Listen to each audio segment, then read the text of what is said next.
इयत्ता चौथी, विषय मराठी बालभारती, कविता क्रमांक 19, हे कोण गे आई. स्वाध्याय. प्रश्न पहिला, एका वाक्यात उत्तरे लिहा. अ.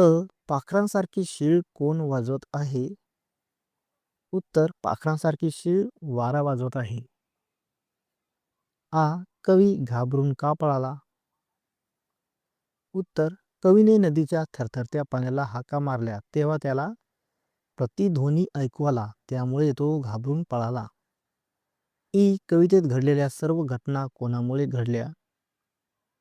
उत्तर, कवितेत घडलेल्या सर्व घटना वाऱ्यामुळे घडल्या. ई. कवीने वाकुल्या केव्हा ऐकल्या?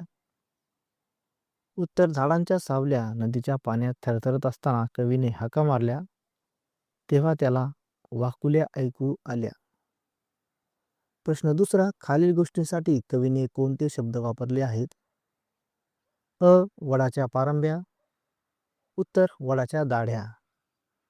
आ. दाट झाडांतून पानांतून वारा वेगाने वाहतो तेव्हा येणारा आवाज, यासाठी शीळ. ई. वावटळ, यासाठी वापरला आहे मंडळ धरुणी नाचती. प्रश्न तिसरा, तुम्ही कधी एखाद्या गोष्टीला घाबरला होतात का? त्यावेळी तुम्हाला काय अनुभव आला? उत्तर, हो, मी एकदा कुत्र्याला घाबरलो होतो. त्यावेळी कुत्रा अचानक माझ्याकडे जोरात भुंकत आला तेव्हा मला खूप भीती वाटली.